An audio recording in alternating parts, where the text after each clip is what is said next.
하나님 말씀 보겠습니다. 하나님 말씀 출애굽기 34장입니다.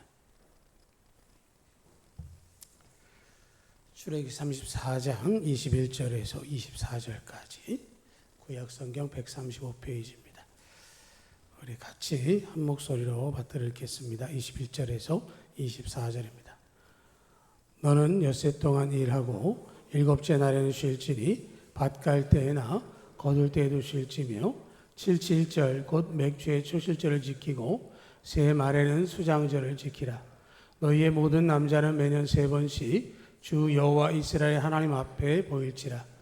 내가 이방 나라들을 내 앞에서 쫓아내고 내 지경을 넓히리니 내가 매년 3번씩 여호와 내 하나님을 뵈려고 올 때에 아무도 내 땅을 탐내지 못하리라. 아멘. 학생이 학교 갈 때마다 어머니가 도시락을 싸주었습니다. 밥과 반찬을 준비하느라고 어머니는 새벽같이 일어나야 했는데요. 그럼에도 불구하고 그 학생은 도시락을 싸가고 학교에서 먹고 하면서도 엄마에게 고맙다라는 말 한 번도 하지 않았습니다. 세월이 지나서 이제 장성하고 혼자 자취를 하게 됐을 때 처음으로 밥을 짓게 됐습니다. 장도 보고 밥도 짓고 반찬도 만들고 하다 보니까 얼마나 힘든지를 깨닫게 됐습니다. 그때야 엄마의 수고가 얼마나 큰 은혜인지를 알게 됐고 자기가 감사하지 않았던 그 시기를 후회하는 일을 하게 되어졌습니다. 우리는 가까운 사람이 희생하면 아주 쉽게 당연시 하게 됩니다. 감사하지 않는 것이죠. 은혜를 깨닫고 감사할 때 사실은 더 관계가 깊어지고 마음이 풍성해지는 것이죠. 그렇게 생각해 보면 우리 매주 밥하시느라고 고생하는 권사님들한테 고맙습니다 해본 적이 별로 없습니다. 제가 쑥스러워서 그런 걸 잘 안 하기도 하고. 그런데 우리 권사님들 감사합니다. 박수 한번 하시겠습니다. 4년 동안 잘 먹여주셨는데 계속 잘 먹여주셔 달라고 하는 마음으로 이렇게 감사하는 마음이 있으면 참 좋겠다 싶고요. 표시를 잘 못하는 저 닮지 마시고 표시 잘 하시기 바랍니다. 여러분 신앙적으로 생각해 보면 또 이런 거죠. 하나님께서 우리에게 매일 주시는, 여러분 밤에 자면 아침에 깨는 게 당연하다라고 생각을 하죠. 숨 쉬는 것, 가족들 일상 이런 것도 굉장히 쉽게 생각합니다. 목회자를 돕는 그 사역을 하시는 목사님이 계세요. 그런데 그 목사님 페이스북에 일주일에 2번, 3번 정도 이렇게 글을 올리는데요. 그 글 가운데 이런 글이 있었습니다. 사모님이 긴급하게 전화가 왔습니다. 목사님이 안 움직이세요. 같이 잤는데 자다가 떠나신 겁니다.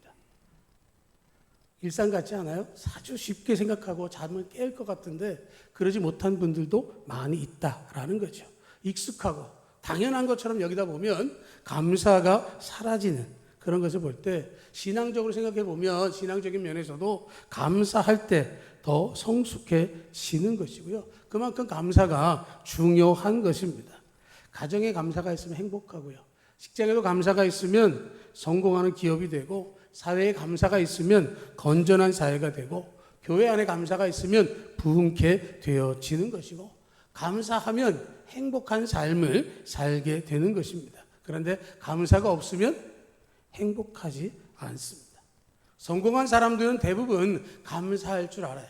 자기가 그렇게 된 이유가 자기만의 행적이 아니고 다른 사람들이 함께 해서 이룬 것임을 고백하게 되어지는 것이죠.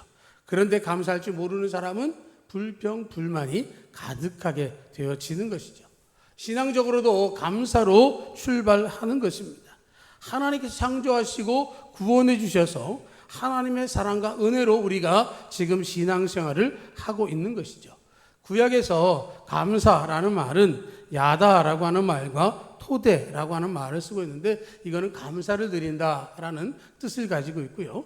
신약에서는 유카리스테오스 혹은 카리스라고 해서 감사한 마음을 가진다라는 뜻을 가지고 있는데 여기에 말의 원뜻을 가보면 마음의 줄기를 잡는다라는 표현이 담아져 있습니다. 그러니까 마음의 줄기를 잡아서 감사하는 것이죠. 하나님에 대해서 깊이 생각해 보면 그 깊은 곳에서부터 우러나오는 감사가 있을 수밖에 없다라고 하는 것입니다. 그래서 인생을 생각해 보고 하나님을 생각해 보면 저절로 하나님 앞에 머리 숙여 감사하게 된다라고 하는 것이죠. 우리가 오늘 34장을 읽으면서 맥추절에 관한 이야기를 했습니다. 맥추절을 이야기할 때 이스라엘의 3대 절기를 같이 이야기하죠. 23장 14절 17절에도 보면 비슷한 말씀이 기록되어 있습니다. 너는 매년 3차 내게 절기를 지킬지니라. 너는 무교병의 절기를 지키라. 이는 그 달에 내가 애굽에서 나왔음이라. 맥추절을 지키라. 이는 내가 수고하여 밭에 뿌린 것의 첫 열매를 거둠이니라. 수장절을 지키라. 이는 내가 수고하여 이룬 것을 연족의 밭에서부터 거두어 저장함이니라. 너의 모든 남자는 매년 3번씩 주 여호와께 보일지니라. 무교절, 맥추절, 수장절이라고 하는 3대 절기를 지키라고 한 것이죠. 무교절은 출애굽을 감사하는 일이고 수장절은 한 해의 모든 추수를 감사하는 절기라고 한다면 맥추절은 한 해의 첫 수확을 얻은 것에 대해서 감사하는 것이죠. 그래서 이 맥추절을 지키는 것을 77절 혹은 오순절이라고도 해서 이 일을 통해서 추수 후에 하나님께 감사하는 제사를 드리게 되고 특별히 상반기를 감사하고 후반기를 시작하는 7월의 첫 주일에 지키는 것이 일반적입니다. 그래서 하나님께 감사하고 또 앞으로 후반기를 하나님께서 지켜주시길 바라는 마음으로 이 맥추절을 지키게 되는 것이고 첫 번째 수확을 거뒀다라고 하는 말은 풍성한 수확이 끊임없이 이어질 것에 대한 기대와 믿음을 고백하는 것이고 인생으로 생각해 보면 오직 모든 것은 여호와께로만 말미암는다는 사실을 다시 한번 고백하고 신앙을 재무장하는 겁니다. 엊그제 1월을 지난 것 같은데 벌써 6월이 다 지나서 7월이 되었다라고 하는 것은 바로 그런 것이고요. 그렇기 때문에 하나님께서는 맥추절을 어떻게 지켜야 될지를 신명기를 통해서도 말씀해 주셨습니다. 신명기 16장 10절로 11절을 보면 내 하나님 여호와 앞에 7절을 지키되 내 하나님 여호와께서 내게 복을 주신 대로 내 힘을 헤아려 자원하는 예물을 드리고 너와 내 자녀와 노비와 내 성중에 가는 레위인과 및 너희 중에 있는 객과 고아와 과부가 함께 내 하나님 여호와께서 그 이름을 두셔 택하신 곳에서 내 하나님 여호와 앞에서 즐거워할지니라.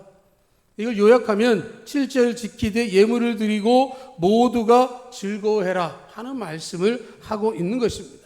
하나님께서 복을 주셨기 때문에 하나님께서 주신 것에 대해서 억지로가 아니라 자원하는 기쁜 마음으로 드려라 하는 이야기를 하고 있는 것이고 그 드려진 것을 통해서 내 고백을 하는 것을 넘어서 내 주위에 있는 이웃들과 함께 자녀, 노비, 성직원, 레위인, 객, 고아, 과부 차별 없이 누구나 함께 그 잔치를 즐겨야 될 것을 말씀하면서 이것이 바로 하나님 앞에서 즐거운 잔치다라는 얘기를 지금 하고 있는 것이죠.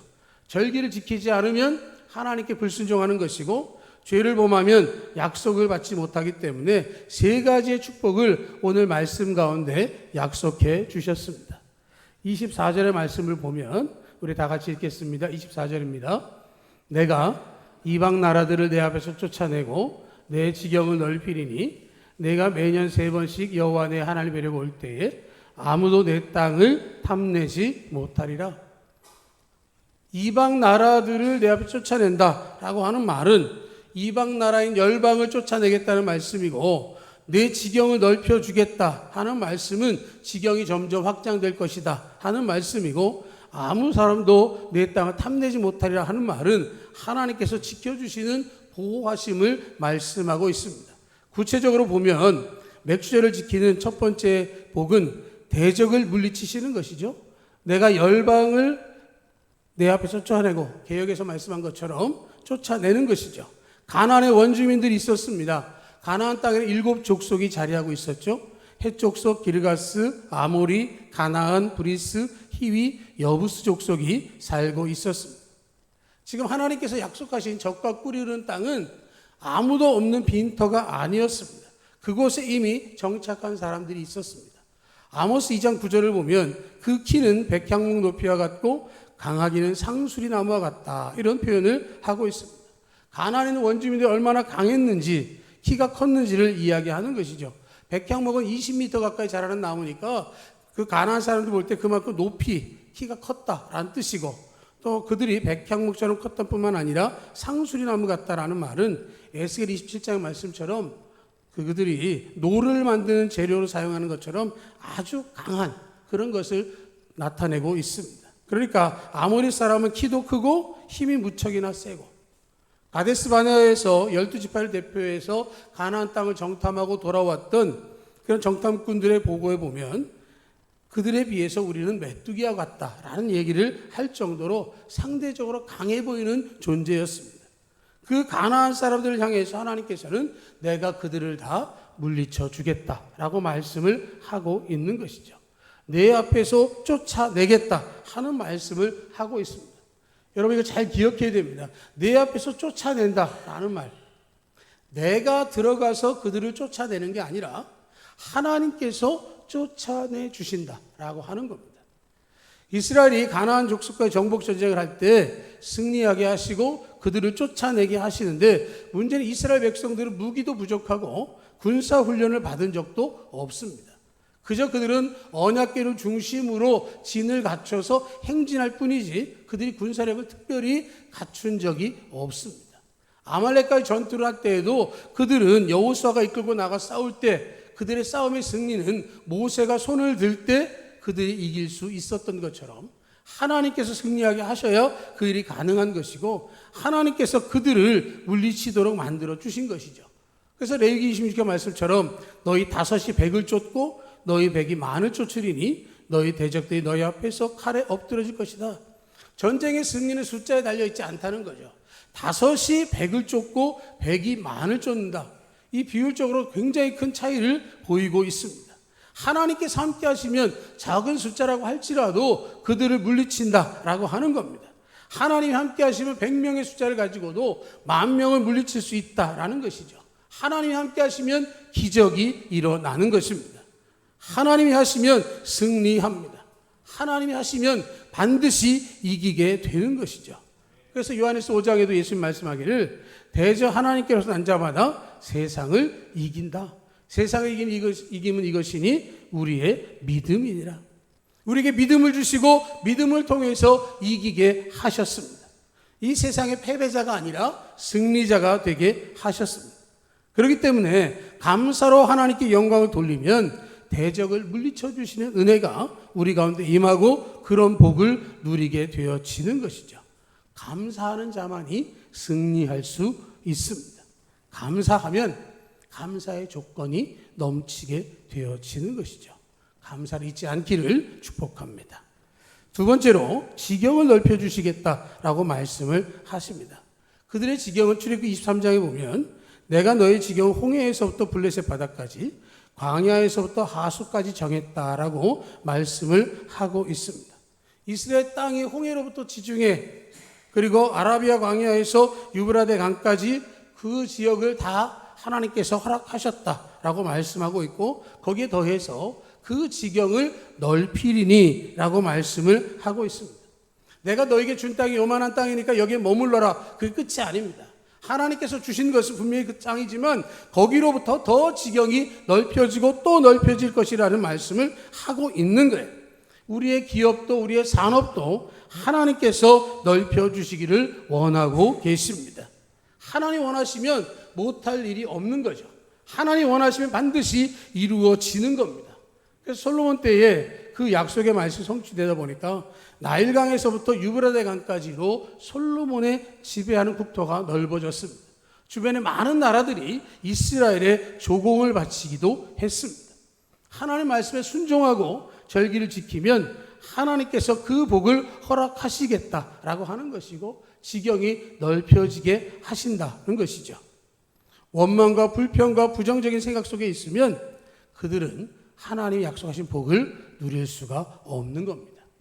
우리는 감사할 때 큰 일에서나 감사하는 것을 찾는 것이 아니라 작은 것에서부터 감사를 찾는 것이죠. 그럴 때 하나님의 은혜를 우리가 경험하고 나타낼 수 있는 것이고, 그 일을 통해서 우리 모두가 감사로 하나님 주신 약속의 복을 충만하게 누리시기를 축복합니다. 세 번째로 보호하신다 하는 것이죠. 내가 매년 3번씩 내 하나님을 뵈려고 올 때에 아무도 내 땅을 탐내지 못하리라. 3번씩 그들은 여호와의 성전에 올라와야 했고요. 그들이 지키는 절기는 올라올 때마다 한 주간의 시간이 필요했습니다. 이스라엘 백성들 가운데 성인 남자들은 어디에 있든지 간에 그 무교절과 맥주일과 수장절에는 반드시 집을 비우고 예루살렘 성전에 올라와서 예배해야 했습니다. 그들이 올라온 동안에 집을 비웠기 때문에 도둑이 들거나 적군이 쳐들어와서 재산을 빼앗아 갈 수도 있는 염려가 있을 수 있는 것이죠. 그런데 하나님께서 그런 것들을 막아주시겠다. 아무도 내 땅을 탐내지 못하리라. 탐내는 건 뭡니까? 살펴보고 가질 수 있으면 자기 것으로 하는 겁니다. 그런데 그렇게 못하게 하시겠다라는 말씀을 하고 있는 것이죠. 우리가 하나님을 위하면 하나님도 우리를 위하십니다. 아무리 자물쇠를 최신식으로 한다 할지라도 소용이 없습니다. 하나님께서 감사할 때 우리의 산업을 지켜주시고 감사할 조건을 더 풍성하게 채워주시는 것이죠. 하나님은 손해 보시는 분이 아니십니다. 마음을 다하고 뜻을 다하고 정성을 다해서 하나님을 섬기면 하나님께서 반드시 우리를 지키시고 넘치도록 채워주시는 것이죠. 아무도 탐을 낼 수 없습니다. 하나님께서 그들을 보호하시는 겁니다. 가정들을 또 개인적으로도 보호하시는 거죠. 그들이 어느 곳에 있든지 예루살렘으로 올라가다 보면 우리가 예수의 비유에서 듣는 것처럼 예루살렘에서 여리고로 가는 길, 여리고에서 예루살렘 올라가는 길은 정말로 험한 길이기 때문에 강도를 만날 수 있습니다. 그런데 그 길조차도 하나님께서 안전케 해 주시는 것이고, 우리가 신앙생활을 바르게 하면 하나님께서 축복하시고 우리를 보호해 주시는 것이죠. 그러니까 예배할 때는 예배해야 하고, 충성할 때 충성하고, 헌신할 때 헌신하는 것이 그만큼 중요한 겁니다. 그런데 예배 드릴 때 안 드리고, 충성할 때 안 하고, 열심히 할 때 그것이 잘 사는 것인가? 라는 것이죠. 하나님이 함께 하시면 되는 것이고, 하나님이 함께 하지 않으면 안 되는 것이죠. 우리가 하나님 앞에서 진실되게, 우리가 하나님을 섬길 때 하나님 반드시 우리를 지키고 보호해 주시는 겁니다. 시편 37편 32절 33절에 보면, 악인이 의인을 엿보아 살해할 기회를 찾으나 여호와는 저를 그 손에 버려두지 아니하시고 재판 때에도 정죄치 아니하시려다. 하나님께서 보호하시면 안전케 되어진다라는 말씀을 하고 있는 것이죠. 하나님께 버려두지 않는다고 말씀합니다. 악한 자들은 우리를 어떻게든지 해하려고 수단과 방법을 가리지 않지만 하나님께 허락하지 않으면 결코 악인이 의인을 해할 수 없다라고 하는 것이죠. 그렇기 때문에 우리를 해하려고 하는 사람이나 세력을 두려워할 필요가 없고 염려나 근심할 필요가 없다는 것을 말씀합니다. 하나님께서 보호해 주시는 거예요. 하나님께서 함께 하시고 지켜주신 사람은 염려가 없습니다. 우리는 감사라고 하는 것을 생각할 때 그 감사는 수증기와 같아요. 뜨거운 태양이 비추면 우리는 수증기가 돼서 위로 올라갑니다. 그러면 그것이 모여서 구름이 되고, 구름이 모이면 큰 물이 돼서 하늘에서 비가 내리게 됩니다. 우리가 감사로 하나님께 영광을 돌리고 하나님께 고백하면 하나님께 그 올린 감사가 쌓여서 하나님의 은혜로 우리 가운데 부어지는 것이죠. 우리 이걸 은혜의 소낙비, 축복의 소낙비라고 말하는데, 이것을 받기를 원하면 하나님께 감사하시기 바랍니다. 내가 하나님께 감사하면 하나님께 반드시 우리에게 은혜를 허락해 주시는 것이죠. 잠언 3장 9절의 말씀을 보면, 내 재물과 내 소산물의 처음 익은 열매로 여호와를 공경하라. 그리하여 내 창고가 가득히 차고 내 집들의 새 포도즙이 넘치리라. 하나님께서 주신 첫 열매를 하나님께 드리면, 그것으로 공경하는 것을 나타내면 하나님께서 우리에게 풍성함으로 채워주시겠다고 말씀하고 있는 것이죠. 하나님은 말씀을 통해서 우리에게 수없이 권하고 계십니다. 너희가 내게 감사하고 내 은혜를 잊지 않고 믿음으로 고백하면 나는 반드시 너희에게 응답해 주겠다. 그런데 많은 사람들이 감사보다는 원망과 불평을 더 많이 하는 것이죠. 어떻게든지 다른 사람의 약점을 끄집어내고 욕하고 비관적이고 부정적인 모습을 보이는 사람들이 있다면, 우리는 그것이 아니라 하나님 앞에 감사할 것이 무엇인지를 더 찾고 더 노력하고 믿음의 고백을 해야 할 줄로 믿습니다. 영국의 트렌치 목사님이 이런 말을 했습니다. 하나님께서 우리에게 내려주신 모든 은혜를 감사하고 나면 우리에게 중얼거리거나 원망할 시간이 어디 있느냐. 하나님께 감사하는 일, 하나님의 은혜를 찾는 일을 모든 것을 하다 보면 우리가 중얼거리거나 원망하거나 다른 데에 신경 쓸 겨를이 없다. 하나님 은혜로 우리는 모든 것에 다 같이 감사할 뿐이다 라는 말씀을 하고 있는 것이죠. 일상 가운데 정말로 작은 일부터 감사하실 수 있기를 바랍니다.